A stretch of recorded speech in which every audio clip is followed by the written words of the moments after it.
It is wonderful to be back in this committee room, the committee that gets things done and bills passed. And to the ranking member, my colleague from Colorado, Mr. Nagoose, I trust you've seen the exceptional ski season that Utah has had this year. And I want to again extend an offer to, at any point you'd like to visit the greatest snow on earth, you are always welcome. I am truly grateful, with all jokes aside, to be back here and the opportunity to speak on the Range Access Act, which I introduced with my colleague and friend, Congressman Panetta from California. This is an important bill for my district and for our nation. Conservation is an issue that all Americans care about. In 1937, Congress passed the Pittman-Robertson Act to help generate funding for conservation programs. At that time, wildlife and habitats across the nation were on the decline. Americans and industry stepped up and passed the Pittman-Robertson Act to bring money to state wildlife agencies. The program has been, for lack of a better word, a wild success. Over the years, states have received more than $15 billion in conservation funding.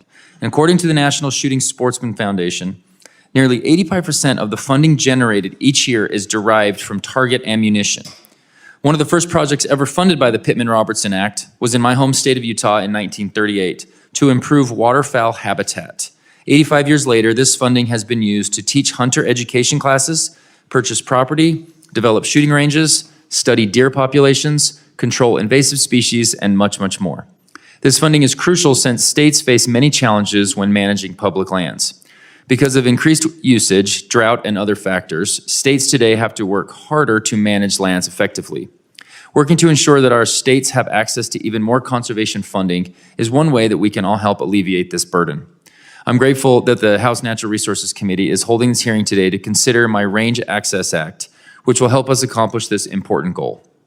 The Range Access Act will make it easier for Americans to recreational shoot by requiring the Bureau of Land Management and the U.S. Forest Service to operate public, free of charge shooting ranges in every district. These ranges will be located on sites that meet specific access and safety criteria identified by the agencies in consultation with local and tribal governments, nonprofits, wildlife agencies, shooting clubs, and more.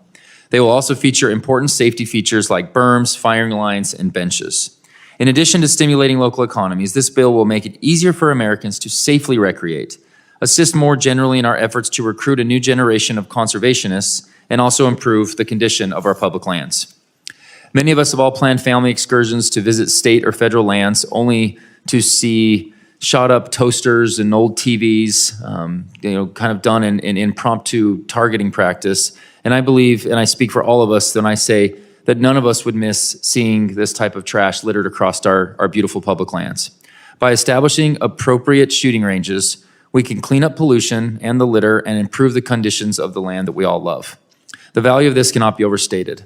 The elusive win-win is not something we find frequently in Congress, but I'm proud to lead this effort and can unite Americans from all backgrounds and political persuasions. This is about fulfilling the purpose of our lands. Utah is home to some of our nation's most beautiful landscapes and an exceptional snow ski season this year.